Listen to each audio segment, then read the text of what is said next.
بسم اللہ الرحمن الرحیم عن انس رضی اللہ تعالیٰ عنہ قال قال رسول اللہ صلی اللہ علیہ وسلم ان الصدقۃ لتطفئ غضب الرب وتدفع میتۃ السوء رواہ الترمذی۔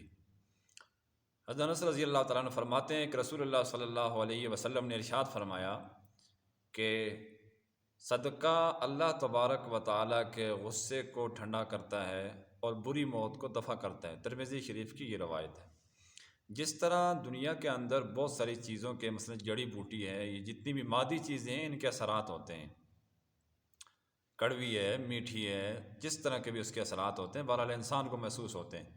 اسی طرح انسان کے اچھے اور برے اعمال کے بھی اثرات ہوتے ہیں، اچھے اعمال کی برکات ہوتے ہیں اور برے اعمال کی نحوست ہوتی ہے، اور برے اعمال اللہ تعالیٰ کے ہاں غضب کا باعث بنتے ہیں۔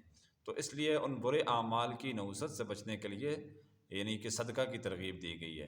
کافی سارے اور بھی اعمال ایسے ہیں جن سے اللہ تبارک و تعالیٰ کی ناراضگی دور ہو جاتی ہے اور رضامندی اور خوشنودی بندے کو حاصل ہو جاتی ہے۔ اس میں پتہ کیسے چلے گا برے اعمال کے اثرات کا؟ اس کی نشاندہی، اس کی رہنمائی انبیاء علیہ السلام فرمائیں گے۔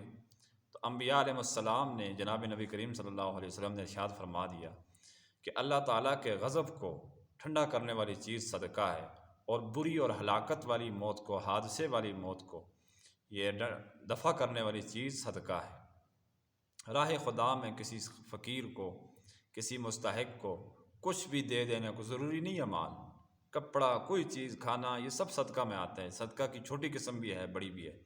جتنی انسان کی حیثیت اور استطاعت ہے اس اعتبار سے وہ مکلف ہے صدقہ کرنے کا۔ بہرحال اس میں جو دو باتیں سمجھنے کی ہیں کہ بری موت کا کیا مطلب ہے۔ بری موت کا ایک مطلب یہ ہے کہ ایمان پر خاتمہ ہوگا۔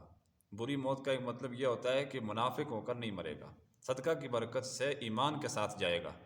اور دوسرا اس کا مطلب یہ ہوتا ہے کہ عرف کے اندر جس چیز کو معاشرہ بری موت سمجھتا ہے، لوگ جس چیز کو حادثاتی موت سمجھتے ہیں، افسوس کرتے ہیں اس کے اوپر، وہ ہوتی ہے بری موت کہلاتی ہے۔